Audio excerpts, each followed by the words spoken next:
my door, on the floor. When Thomas Clayton came home from a poker game late one night, he returned to a scene of chaos. 911, what's your emergency? Help me, my wife's dead. How long has she been down? I don't know, I just got home. Is she breathing at all? Nothing? No, nothing. Okay, is she beyond CPR? Yeah. There was blood everywhere, and one of his kids was shaken, terrified. She said someone had broken into the house, and Thomas's wife, the kid's mother, had been murdered. What did the robber look like? He looked like my dad. But this was no freak attack. Kelley Clayton had been targeted. There was no sign of forced entry, and nothing had been stolen. So how had the attacker gotten in, and why? Phone records and a history of aggression would reveal the dark secrets at the heart of this case, and the conspiracy to kill loving wife and mother, Kelley Clayton.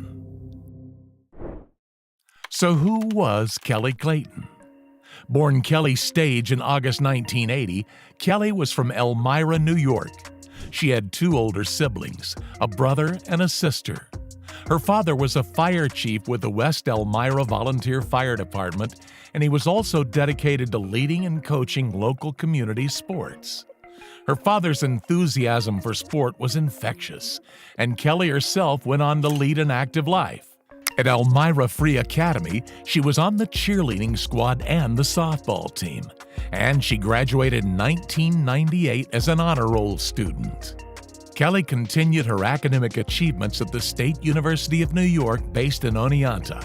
After college, she moved to Las Vegas, working as a cocktail waitress and enjoying the hustle and bustle.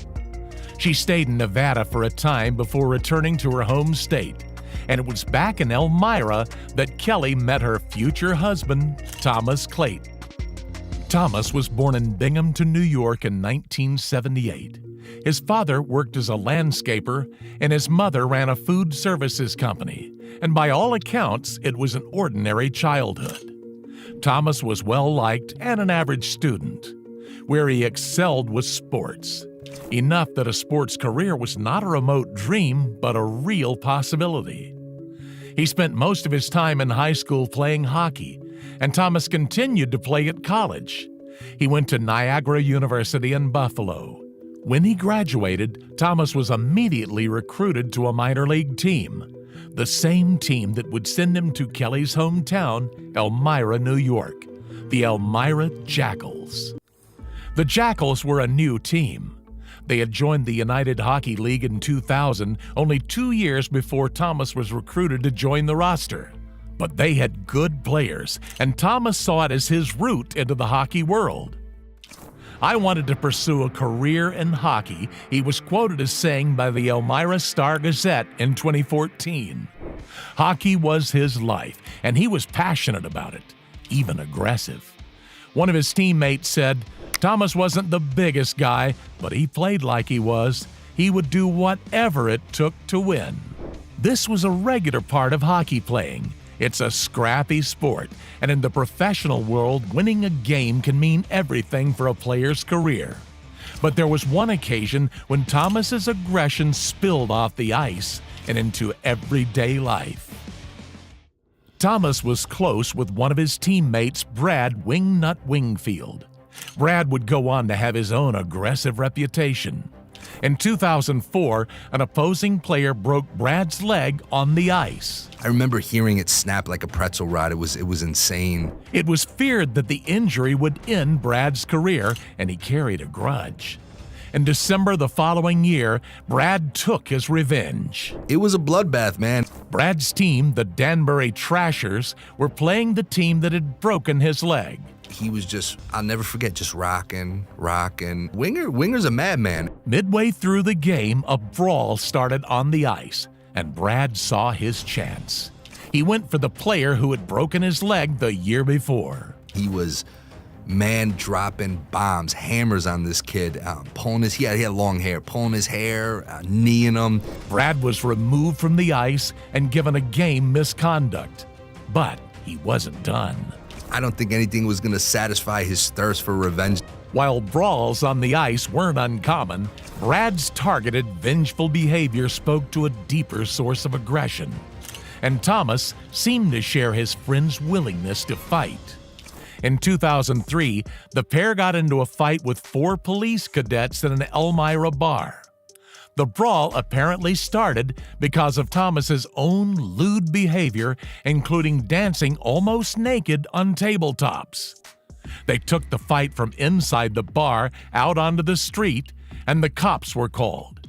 Brad was charged with felony assault, and Thomas was charged with public lewdness and harassment.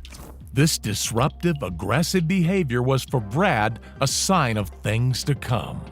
But what did it mean for Thomas? You're so mad, you just want to, you want to drop your guards, you want to fight someone. Thomas was still playing hockey when he met Kelley. Her friend worked at the bar where the team hung out, and she introduced the two. Kelley was a supportive partner from the very beginning, always attending Thomas's games. But it was a taxing life. Thomas said in a 2014 interview, "The minors is not all glory like the NHL. You're riding on buses many hours and many days. At that point in my life, I had to make a decision. Did I want to bounce around the minors or start a family and do other things?" So in 2006, Thomas retired from his hockey career and settled down with Kelley. They moved to Charlotte, North Carolina, where Thomas bought multiple properties and set up a taxi business specifically catering to people who had drunk too much to drive themselves home.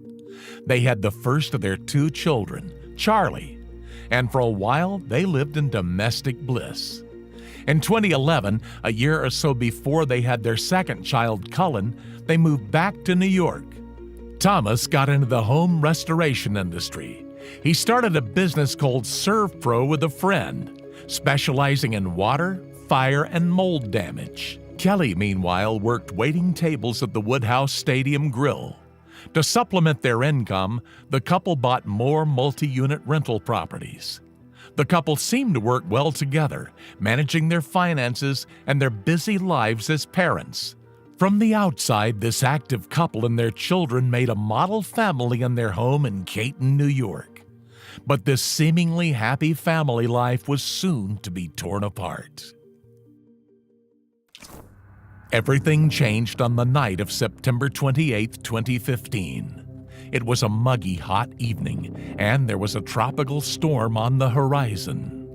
Kelley was at home with the kids, who were 5 and 2 respectively. Thomas, meanwhile, was out playing poker. He had a standing arrangement with some friends and neighbors, and he rarely missed their weekly Monday poker game. Tonight was no exception. The game proceeded the way it usually did, and no one who attended remembers anything out of the ordinary. At one point during the evening, one poker player mentioned he was expecting a delivery of a large supply of deer blinds. Deer blinds are camouflage cabins used by hunters to disguise them from wildlife. They each weigh about 300 pounds, so the poker player would need help carrying them. Thomas said he knew someone who would help, so he used the host's phone to call a guy he knew, supposedly offering him the job. This ordinary exchange would become key in the events that followed, but at the time, no one knew any better. At midnight, Thomas drove home and found his life forever altered. At around 12:30 a.m., Thomas entered his darkened living room. He found Kelley on the floor with a head wound and a large pool of blood around her. She had been viciously attacked. Kelley was dead. There had been a struggle. The fight had awakened Charlie, who told his dad there had been a robbery. Thomas, with his wife dead on the floor, called 911. Help me, my wife's dead. How long has she been down? I don't know, I just got home. When police arrived at the house, they found a horrific murder scene. Blood spatter, blood on the wall. Beat to death. Want to make sure there's no forced entry anywhere else. I didn't see any. Did you see any? I didn't see any when I was in there. I'm wondering if he had a domestic with her. She face planted. Yeah. Boom. Then he puts her on the kitchen.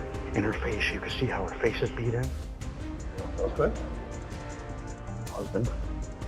Someone had attacked Kelley in the master bedroom.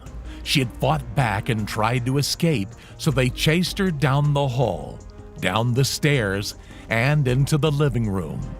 There was a hammer-sized hole in the wall and blood everywhere.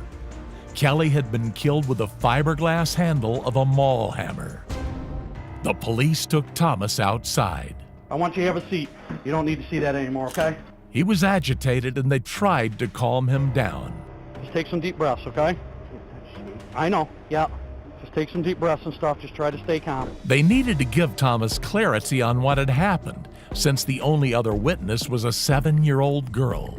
But Thomas insisted that he had been out all evening, that he came home to find his wife dead and didn't know what had happened to her. The police didn't believe him. I think he attacked her. He has no blood on him. I checked. I don't know. There were no signs of forced entry at the house, and one of Kelley's expensive purses was hanging on the landing on the stairs. It hadn't been taken. But Thomas had an alibi, multiple witnesses placing him at the friend's poker game at the time of the attack. Nevertheless, Thomas was taken into custody the following morning. He maintained his innocence, but the most damning evidence of all was soon to emerge: the testimony of his own 7-year-old daughter. Charlie had been wakened by the commotion. Her mom had come into her room and told her to run before a man chased her down the stairs, brandishing what Charlie said looked like some sort of pipe. Charlie watched the robber leave through the garage after the attack on Kelley, and then she sat with her mom. She was sort of suffering. Okay. I tapped her with the hockey stick.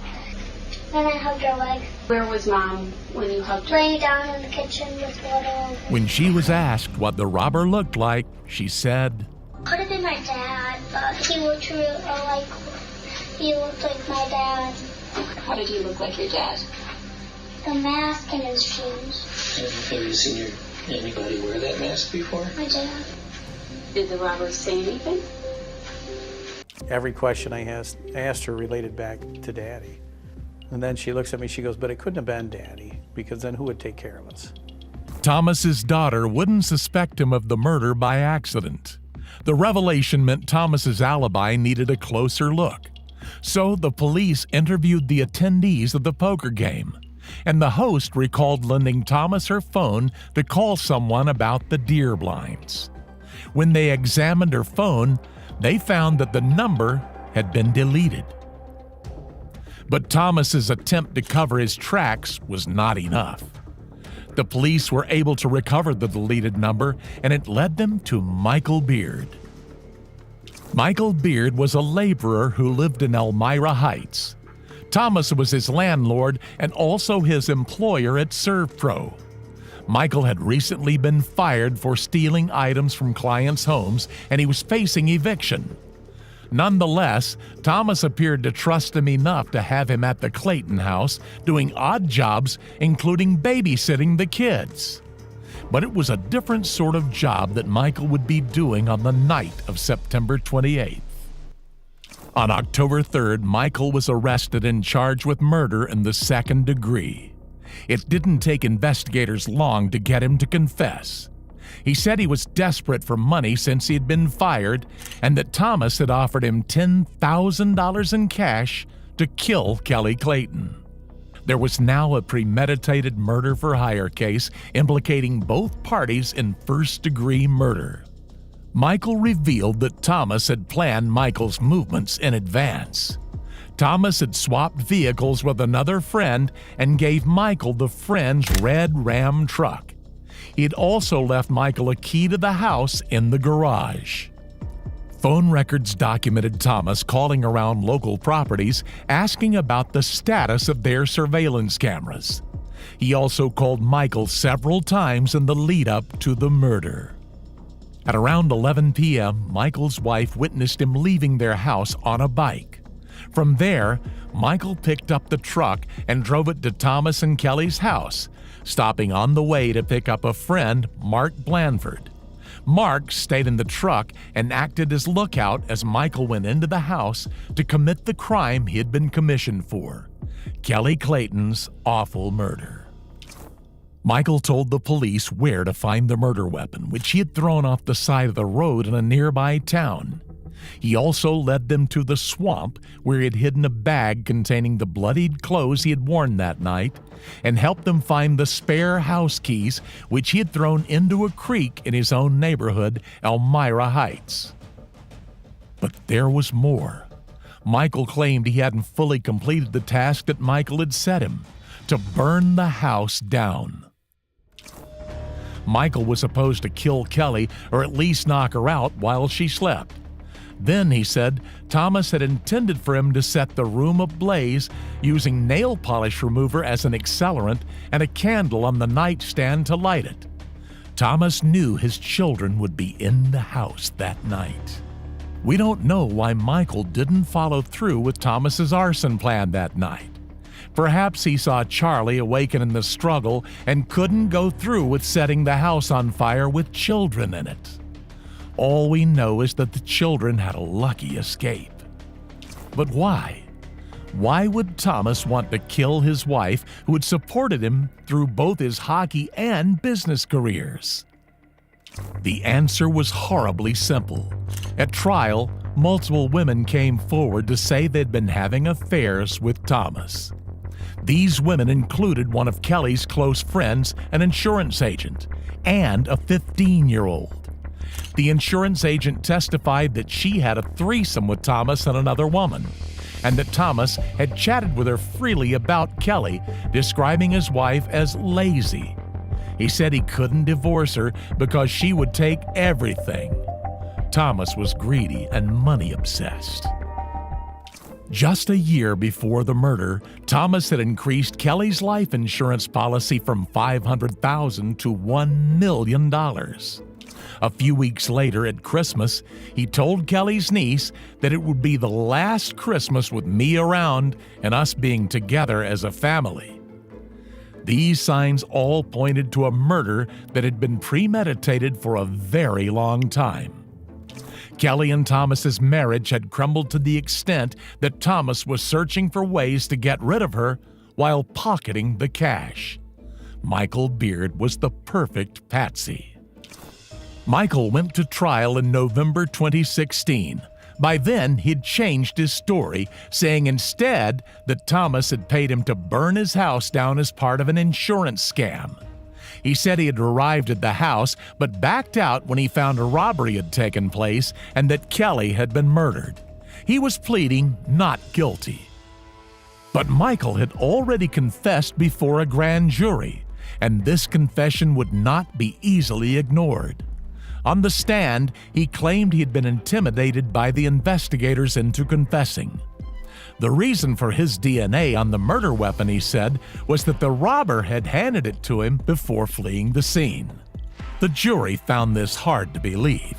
They convicted him on 1 count of first-degree murder and 2 counts of second-degree murder. He was sentenced to life in prison without parole. His lookout, Mark Blandford, was also convicted, sentenced for 3 to 6 years in prison for his role in the killing. Michael, behind bars, would go on to change his story yet again. He claimed that Thomas had been hiring him for casual work because he'd been fired and needed money, and that the call on the night of September 28th was an invitation to do more odd jobs in the house that very evening. He said he went to the house and found Kelley's body. He didn't call the police, he said, because he was scared of what it might look like. Now, Michael claims to believe that Thomas was trying to frame him. Because Michael had withdrawn his confession, prosecutors couldn't use it at Thomas's trial. They had to rely on circumstantial evidence such as phone records and testimony from the poker game. But in the end, this was enough.